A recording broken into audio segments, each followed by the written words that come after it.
प्रेरणास्पद कथाएं YouTube channel पर मैं धनंजय जैन आप सभी का हार्दिक स्वागत करता हूं।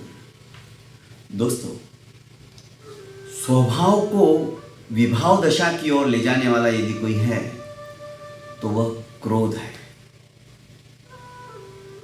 क्रोध को चंडाल चौकड़ी के नाम से भी कहा जाता है। यह अपने साथ में मान, माया और लोभ इनको भी लेकर आता है, क्योंकि इन चारों को कषाय के रूप में भी पहचाना जाता है। चार कषाय अर्थात आत्मा को अधोगति की ओर जो खींचती है, कृश करती है, उसका नाम कषाय है। तो सबसे पहली कषाय जो है वो क्रोध है, दूसरी मान, तीसरी माया और चौथी लोभ। ये चारों कषाय देखा जाए तो 84 लाख योनियों के अंदर यदि कोई भटकाती है तो एक कषाय ही भटकाती है।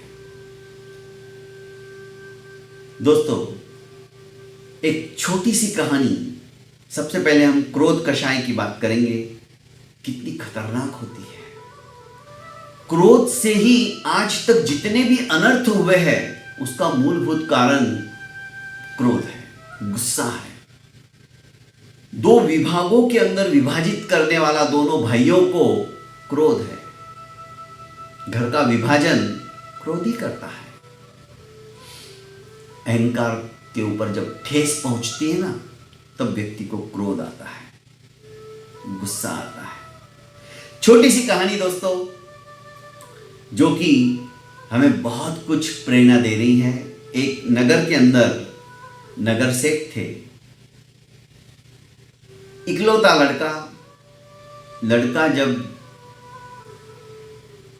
छोटी सी उम्र के अंदर अपने पिता के व्यापार का भार अपने कंधों पर लेने लग जाता है तो समझ लेना लड़का बहुत होनहार है।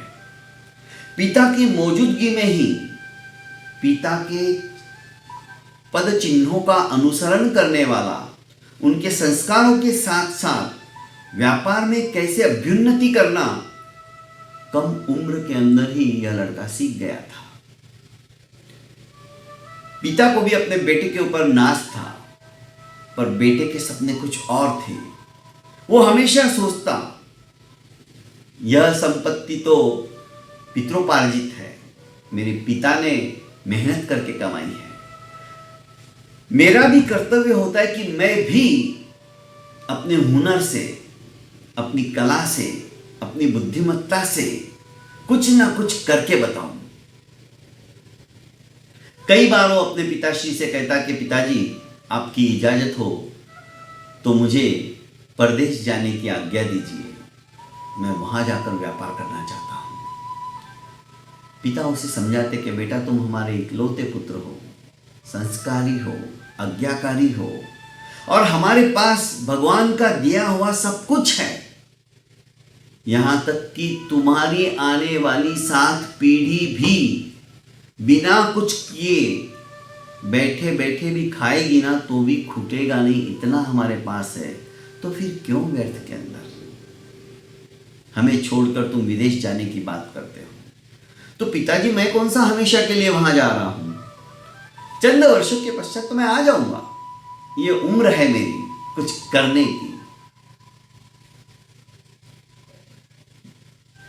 बीच बीच में जब वो शांत हो जाता, पिताजी उसे समझाते, फिर से उसके मन में आता कि नहीं, मुझे तो विदेश जाना है। आखिर पिता ने सोचा कि इसका विवाह कर दिया जाए। विवाह करने के पश्चात इसकी बार बार जो विदेश जाने की धुन है समाप्त हो जाएगी। सुसंपन्न परिवार के अंदर सुंदर स्त्री, पतिव्रता स्त्री, उसके साथ उसका विवाह हो जाता है। पत्नी गर्भवती होती है, तभी उसके मन में फिर से आता है, विचार कौंधता है और वो अपने पिता से कहता है कि पिताश्री, अब तो मुझे जाने दो, आपकी आज्ञा का मैं अक्षरशः पालन करते हुए आ रहा हूं। अब तो आपकी सेवा करने के लिए बहू भी आ गई है और जल्दी ही आपके आंगन के अंदर एक नन्ना मुन्ना भी किलकारियां मारता हुआ, इठलाता हुआ आपका मनोरंजन भी करेगा और आपके वंश को बढ़ाने वाला एक वंशज भी आ रहा है। अब तो मुझे जाने दो, अब तो मुझे मेरे सपनों को साकार करने दो। पिता ने सोचा कि अब ये नहीं मानने वाला है, तो उन्होंने कहा कि तू अपनी पत्नी से तो बात कर, अभी अभी तो तुम्हारी शादी हुई है और इतने में तुम जाने की धुन लगा रहे हो। पत्नी के पास आता है और कहता है कि मेरा एक सपना है और जब तक मैं अपने सपने को साकार नहीं करता हूं तब तक मन बेचैन रहता है। बार बार बार बार विवाह से पूर्व भी मेरे मन में यही आता था, पर पिताश्री मुझे बार बार रोकते थे कि मैं कब विदेश जाऊं, कब अपने हुनर से मैं जो कुछ पिताजी ने कमाया हुआ है उससे कई गुना ज्यादा कमाकर मैं बताऊं। पर पिताजी हमेशा मुझे मना कर देते। अब तुम घर में लक्ष्मी का रूप लेके आई हो, तुम्हें भी मेरे माता पिता का स्वभाव कैसा है वो पता है, तुम आज्ञाकारिणी हो, तो मैं सारी जिम्मेदारियां तुम्हारे ऊपर सौंप कर जाना चाहता हूं। प्रिय, मुझे तुम इजाजत दे दो। तुम यदि मान जाओगी तो पिताजी आसानी से मान जाएंगे। अत्यधिक समझाने के पश्चात पत्नी भी पहले तो मना करती है, पर समझ जाती है कि पति की जिद है और जल्दी ही आ जाएंगे, जाने दो, सपनों को साकार करने दो। इजाजत मिल जाती है। पुत्र फिर से पिता के पास जाता है और कहता है, पिताजी मुझे आशीर्वाद दीजिए, मैं बहुत शीघ्र लौट कर आऊंगा।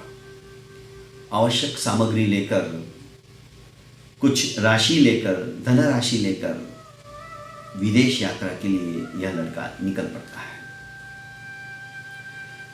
तकरीबन 10-12 वर्ष कड़ी मेहनत के द्वारा यह लड़का भी अपने पिता से भी ज्यादा वैभव संपन्न हो जाता है विदेश के अंदर। वो वहां का नगर श्रेष्ठ बन जाता है।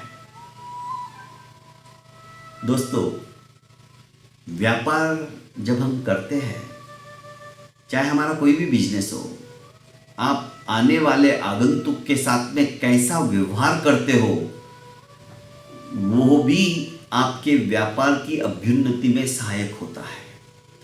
आप सर्विस जितनी अच्छी दोगे, चाहे कोई भी कस्टमर हो, एक कस्टमर को भी आपने अच्छी सर्विस दे दी तो 10 कस्टमरों को अपने आप भेजेगा, और एक कस्टमर को भी आपने गलत सर्विस दे दी, धीरे धीरे आपकी दुकान पर आने वाले, आपके ऑफिस में आने वाले लोगों की संख्या कम कम कम होती चली जाएगी। आपका व्यापार घाटे में चलता चला जाएगा। छोटी छोटी जो बातें उसने अपने पिताश्री से सीखी थी, विदेश में आकर उसने वही सब कुछ अपनाया। फलस्वरूप चंद वर्षों के अंदर ही पूरे नगर के अंदर उसे जानने लग गए, पहचानने लग गए।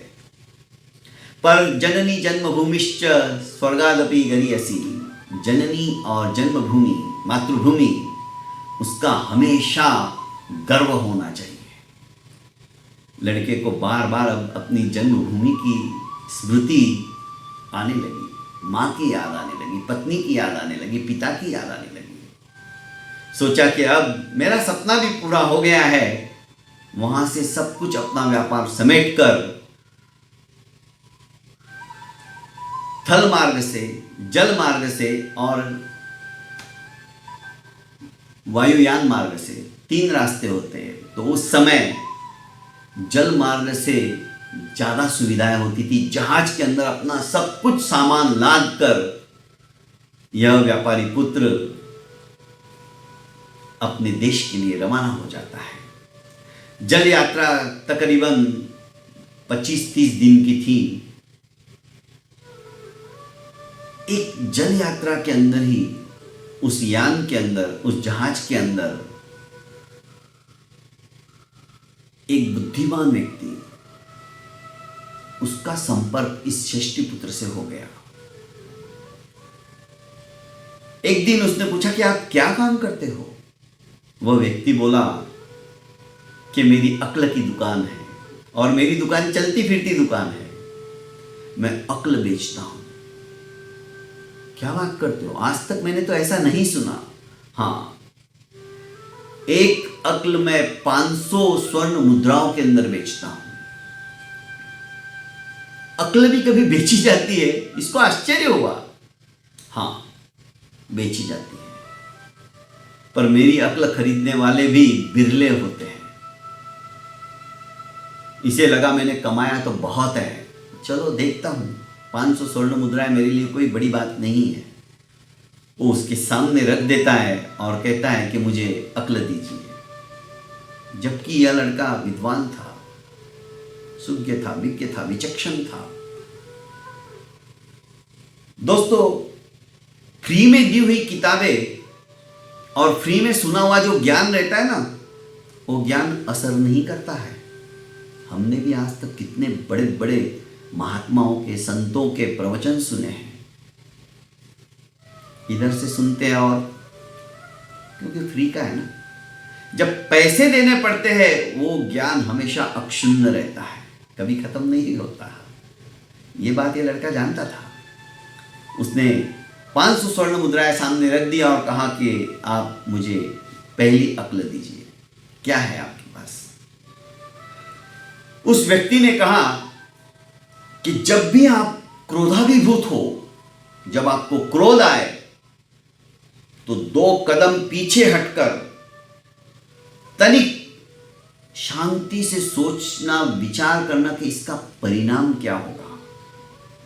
क्रोधाभिभूत होकर आप जो कुछ करने जा रहे हो, सिर्फ 2 कदम पीछे हटकर 2 सेकंड के लिए सोचना कि इसका परिणाम क्या होगा। बस यही सबसे बड़ी अक्ल है आपको 500 स्वर्ण मुद्राओं की। लड़का सोचता कि ये तो मैं भी जानता था, गुस्सा नहीं करना चाहिए, इसने कौन सी नई बात बता दी। पर ठीक है, अब स्वर्ण मुद्राएं तो दे चुका था, उसे कोई रंगम भी नहीं था इतना। अपने शहर में पहुंच गया। देखो योग कैसे बनते हैं। रात्रि के समय वह पहुंचा तो उसने चौकीदार को इशारा करते हुए कहा कि आवाज मत करो, मैं आ चुका हूं। अपनी पत्नी को सरप्राइज देने के लिए वो चुपचाप अपनी पत्नी के कमरे के सामने चला जाता है। दरवाजे को थोड़ा सा धकेलता है, दरवाजा खुल जाता है। पर जैसे ही अपनी पत्नी को शैया के ऊपर किसी पराये पुरुष को सोते हुए देखता है, आग बबूला हो जाता है। मेरे पीछे मेरी पत्नी इस तरह से चरित्रहीन है, बिंदास सो रही है किसी पराये पुरुष के साथ में।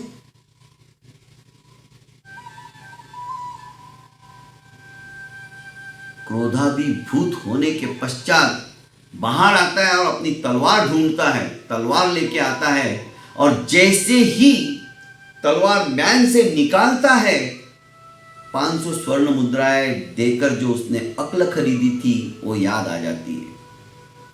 उसने कहा था क्रोधाभिभूत होने के पश्चात आप तनिक 2 कदम पीछे जाइए और शांति से सोचिए कि इसका परिणाम क्या होगा। जैसे वो 2 कदम पीछे जाता है पर गुस्से में था और तलवार खींच ही लेता है। तलवार जैसे ही वो हाथ पीछे करता है, 2 कदम जाने के पश्चात दीवार के ऊपर एक मिरर, कांच, दर्पण लगा हुआ था। दर्पण से वो तलवार की नोक टकराती है, कांच के टुकड़े टुकड़े होते हैं और नीचे कांच गिर जाता है। आवाज सुनते ही इसकी पत्नी जोर से उठती है, क्या हुआ देखने के लिए। देखती है तो पति क्रोधाभिभूत होकर हाथ में तलवार है। पर वो कहती, पतिदेव आप कब आए? आहा, आपने तो बहुत अच्छा सरप्राइज दे दिया मुझे, मेरी जैसी सौभाग्यशाली भी कोई नहीं है। उठाती अपनी बेटी को कि बेटी उठ, देख तेरे पप्पा आए हैं। लड़की भी अपना जो साफा पहना हुआ था उसने, वो साफा हट जाता है, उसके बाल बिखर जाते हैं। जैसे ही अपनी लड़की को देखता है, पहली बार देखा और इसके मुंह से सुना कि बेटा उठ तेरे पिताश्री आए हैं, 1 सेकंड के अंदर गुस्सा समाप्त हो गया। सोचने लगा आज अनर्थ हो जाता। इस लड़की को ही जो शिरोवेस्टन सापा पहनी हुई थी, मैं इसको कोई पराया पुरुष समझ रहा था। पत्नी ने कहा, आपके जाने के पश्चात मैंने इसे लड़के के भांति पाला है। ये हमेशा लड़के के वेश में ही रहती है, क्योंकि आज का जमाना इतना ठीक नहीं है। बाहर हम गांव के अंदर रहते हैं, गांव से शहर जाने में इसे कई दिक्कतों का सामना करना पड़ता था। तो तब से ही ये शिरोवेस्टन पहनकर लड़कों जैसा ही व्यवहार करती है।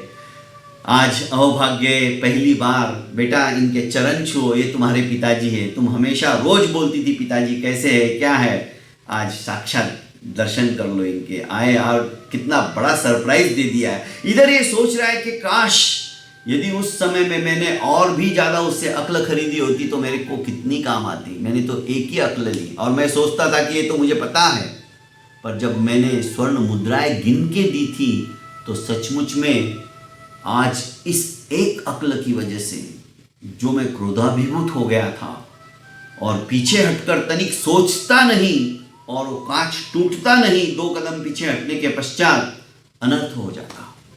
मेरी बेटी और मेरी धर्मपत्नी भी एक ही वार के अंदर समाप्त हो जाती।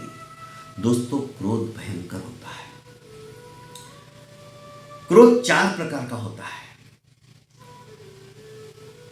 4 श्रेणी के अंदर इस क्रोध को ज्ञानी महात्माओं ने, संत महात्माओं ने प्रदर्शित करते हुए हमें बताया है। सबसे पहला क्रोध, जो खतरनाक क्रोध होता है, वो पत्थर में लकीर के समान होता है। पत्थर के अंदर एक बार आप लकीर कर दो, वो कभी भी खत्म नहीं होता, वो लकीर मिटती नहीं है, चाहे कितनी कोशिश कर लो। पत्थर के अंदर जब हम लकीर कर देते हैं, किसी औजार से उद्धार कर देते हैं, वो मिटती नहीं है। दूसरा जो क्रोध होता है, वो क्रोध तालाब जब सूख जाता है तो उसके अंदर तरेड़े पड़ जाती है। वो कब मिटती है? 1 साल में। जब बारिश होती है तो वापस वो मिट्टी गीली होती है और वो तरेड़े, जो लाइनें होती है, वो खत्म हो जाती है। दूसरा क्रोध हमारा वैसा होता है। तीसरे प्रकार का जो क्रोध होता है, मिट्टी में लकीर के समान, रेती में लकीर के समान। रेती में आप लकीर कर दो, कब तक रहेगी? जब तक हवा नहीं आती है। हवा आई या आने जाने वालों का संक्रमण हुआ, आवागमन हुआ, तो लकीर मिट जाएगी। बस कुछ समय के लिए वो क्रोध रहता है। और चौथा क्रोध जो होता है, वो होता है पानी में लकीर के समान। पानी में आप इधर लकीर करो, दूसरे क्षण समाप्त हो जाएगी। तो हमारा क्रोध पानी में लकीर के जैसा होना चाहिए। दोस्तों, जितना कम हम क्रोध करेंगे, उतना जल्दी हमारी आत्मा ऊर्ध्वगामी होने लगती है। क्रोध भयंकर है, क्रोध विनाशक है। क्रोध वो दियासलाई है, वो माचिस की तुल्ली है जो पहले खुद जलती है और बाद में दूसरों को जलाती है। क्रोध भी ऐसे ही है, पहले हमारी आत्मा जलती है, हम उत्तेजित होते हैं, फिर सामने वाले को सुनाते हैं, फिर वो भी उत्तेजित होता है, फिर द्वंद्व बढ़ता चला जाता है। दोस्तों, क्रोध ही ऐसा है जो भाई भाई को अलग कर देता है। क्रोध ही ऐसा है जो सास बहू के अंदर तकरार पैदा कर देता है। आगे अलग अलग विषयों के ऊपर छोटी छोटी कहानियां लेकर मैं आऊँगा आपके सामने। आज के लिए इतना ही, इजाज़त चाहता हूँ। बहुत बहुत धन्यवाद।